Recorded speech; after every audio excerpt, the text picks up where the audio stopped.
Wellness and good blessings. I'm Dr. Magazine RichWell, and I am here on behalf of the College of Metaphysical Studies, TCOM.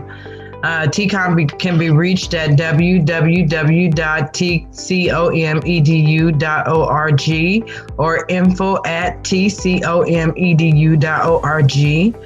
Today, I am here with both of the Marcuses who happen to be alumni of the College of Metaphysical Studies, and they are here to talk to you about their experiences. I will be asking them a series of questions, and they will be answering, and whatever they wish to volunteer, they might be volunteering.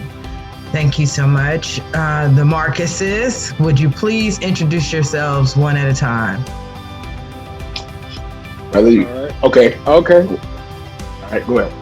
All right. Yes, I'm Dr. Marcus E. Askew. I've been a music producer now for over 20 years. I've done some cool things in the music industry, and that's also I'm also very active in the ministry. Been a music director,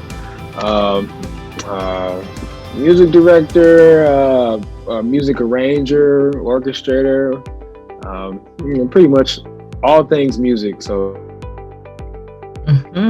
Very good. That's great. I'm Dr. Marcus L. Henderson.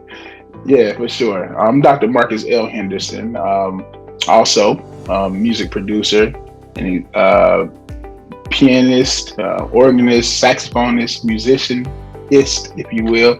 I am a music producer. Been producing since maybe 2010 or 2009 for real.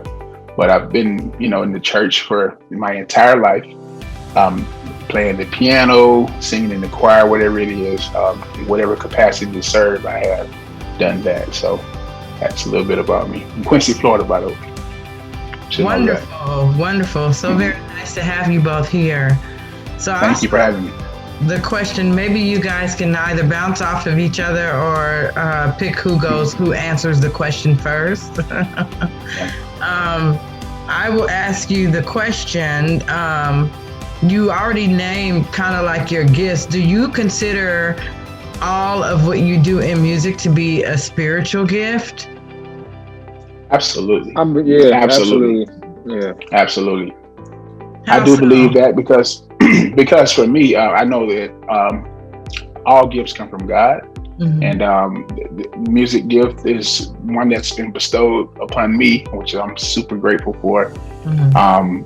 I believe it provides us an opportunity to speak to a mass of people, at one time. It's a powerful gift, and it's one that I don't take for granted or lightly, mm-hmm. for sure.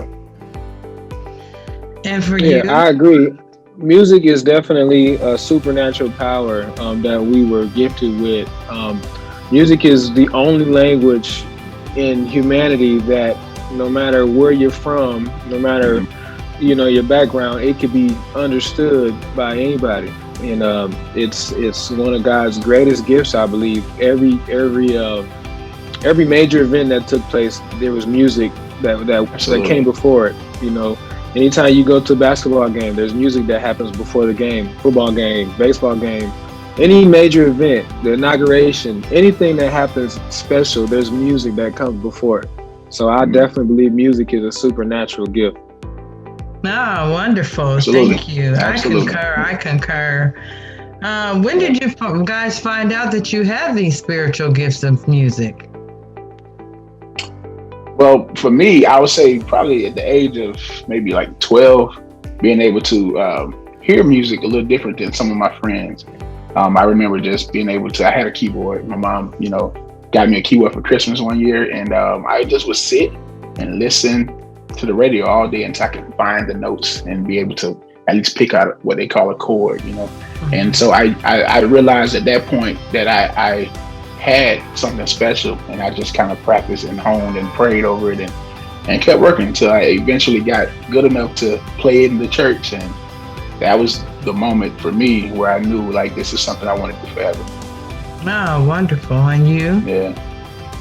I think it's pretty much the same. I think I actually started, I used to like to dance a lot actually when I was a little kid. And I remember the Earth, Wind and Fire song came on. I think it was September, and I heard the horn line, bum, bum, bum, bum, bum, bum, bum, and so I was maybe 3 or 4 years old, and I had a toy keyboard, and I was able to pick out that horn line from the Earth, Wind and Fire song. Oh, wow. Yeah, so that's kind of when I started to, same like Dr. Henderson, I was like, well, I can hear this a little different than the average person. So my parents pretty much, from that point on, my dad's a pastor as well, so I was always around music in church as well. So they kind of went ahead and put me into some lessons, some ear training, and that's, it's just kind of been a part of my life, my whole life. So I would definitely say maybe 2 or 3 years old is kind of when I started. Oh, wellness and good blessings. That's good. That is very good. You should hear him now, though. He's super, super amazing. Yeah, well, I plan on it. By the way, how far do you guys plan on reaching with your music? I honestly want to reach as many people as I can, globally.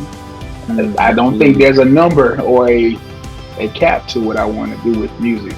My plan is to inspire, and I aspire to inspire, if that makes sense. Yeah, definitely want to touch every nation. I mean, I definitely want to figure out how to unlock the togetherness, the cohesiveness that music, I feel like, brings. Like absolutely, just the division in the world, I feel like, could be brought together through song. So figure out that, that's kind of what my long-term goals are. For sure. And I believe as minstrels, go ahead. Well, I believe as minstrels, we're like, if you will, like we're the umbilical cord between heaven and earth, you know what I'm saying, when it comes to music.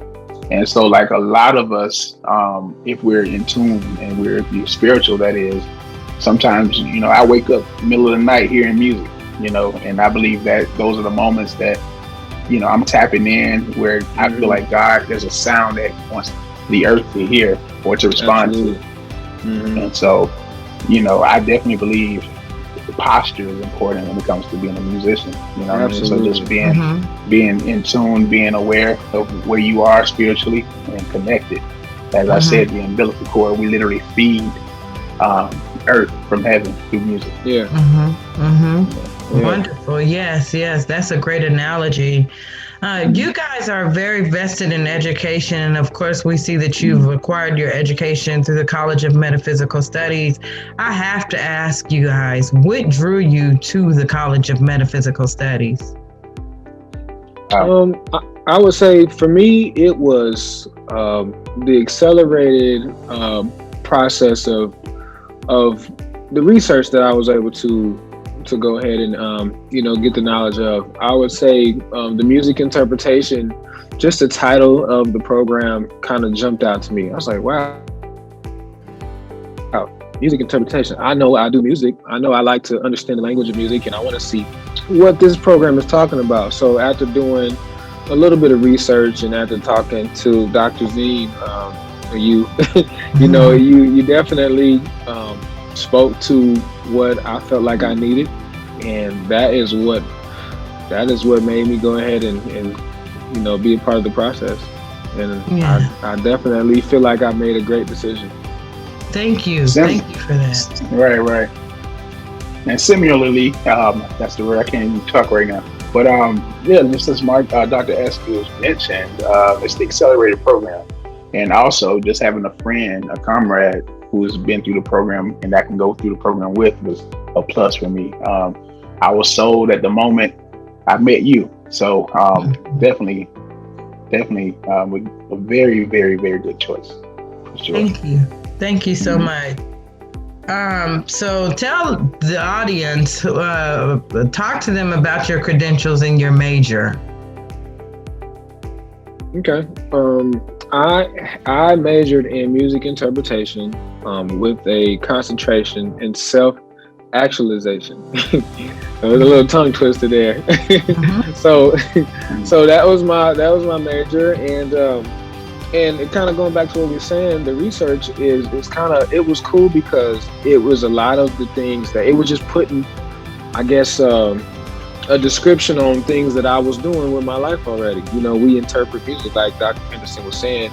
We was the umbilical cord, or are, from heaven to earth, and to have the power to change an atmosphere with a sound, like God gave us that gift. Like we can literally change a mood, or change the atmosphere, change the way the room feels. You know, everybody's watched movies. There's certain sounds that go with certain scenes to make that scene stand out. And so to me, music interpretation was a way for me to get a little deeper into that and to figure out exactly what I'm doing, and helping me to put an actual description to what, you know, to what I've studied, you know, my whole life, really. Yes. Thank you. That's well said. Well said. That's well said. And I feel the same as you do, Dr. Askew. I also did study and got a dual doctorate, one being in the music interpretation, and sociology as well. So yeah, that's great choices as well, I think. Yes. And can you talk to them about your sociological viewpoint with music? Please tell us about the Music Industry Academy. Oh, well, great. Well, Music Industry Academy, I don't know if you can see it behind me or not, but I'm the founder of the Music Industry Academy, and it's pretty much designed for high school students and beyond. Anybody who has a career interest in music and would love to learn the business. So with that being said, I'm very vested into education, as you mentioned, and teaching. And so the sociology behind it, just understanding, understanding the youth was very, very interesting for me, because I did my research on that. The societal misdirection of American teens through music and the culture of influence in music. So that's important, because that's kind of what we share with our students here at the Music Industry Academy. Just as we mentioned, the spiritual side of it, the importance of just being in posture, in the right posture, and you are what you play, if that makes sense as a musician. So you know, just all of those things that are, you know, learned as you mature in spiritual, your walk with God. So yes. You guys were recently signed as ARs to Sony. Do you feel that your degree in music interpretation and divinity, or any of your degrees, assisting with getting these positions? I definitely believe the music industry is a little weird. It's more relationship based, but I definitely believe that being able to look at a resume or a bio or anything that has our name on it, and it says doctor before our name, it automatically stands out like, whoa, these guys deserve a certain level of respect, because they probably, even the CEO of the company, or them guys probably need to be come in at a higher level than, you know, kind of starting out at the bottom, because they put the work in. So it definitely helped. It definitely helped to kind of speak for us. It shows them that we put the work in. I mean, to have, really in the music industry, to have any degree in music kind of puts you like, oh, okay, well, they need to come in a little higher than the base level. So I feel like it definitely helped catapult a position that we didn't know would be offered to us prior to the program. Yeah. Absolutely. Yes. All right. Let's see. What advice can you give students who are seeking to enter into the College of Metaphysical Studies? Well, one thing I would always say is know yourself. You know, be grounded. You know, spiritually, know where you are, and also just come in with an open mind, willing to learn, willing to go through the process, and willing to work. So I would just advise them to just be true to themselves and understand who they are first.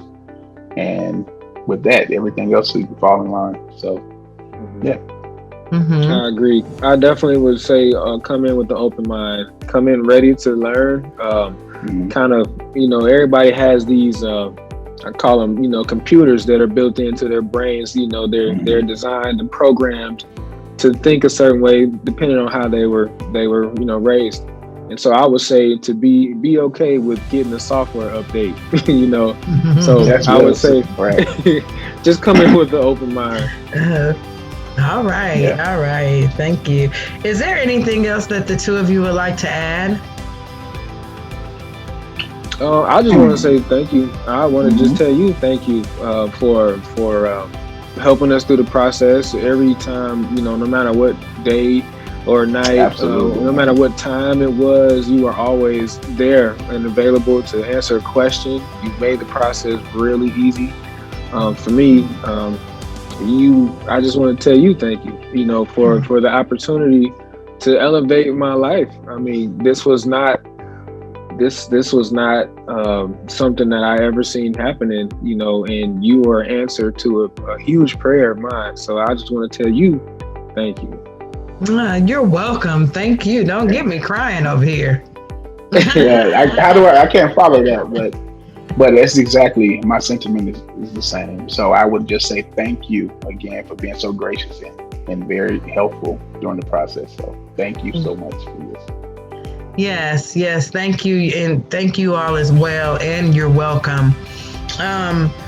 Well, anyway, I'd like to thank you for this interview. You guys are doing really cool stuff. You guys are business owners as well and have different ways of being reached. So if you would, could you please talk to the broader community about how to get in contact with you?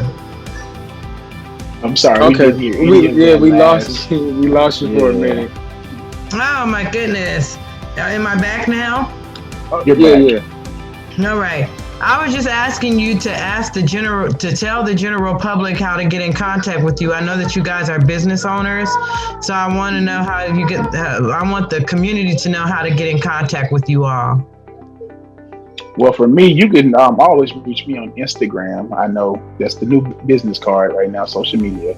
So you can check in with me on social media at Writer's Block, and that's spelled WRITAZBLOK.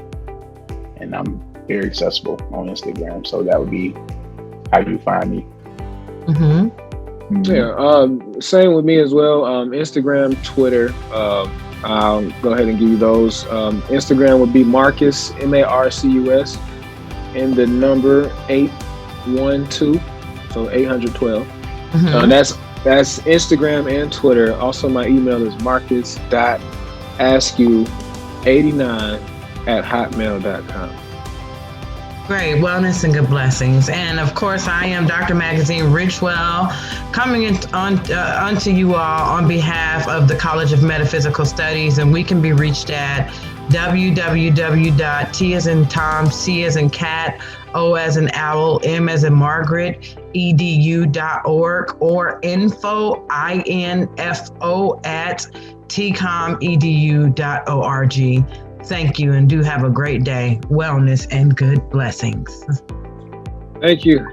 Thank you.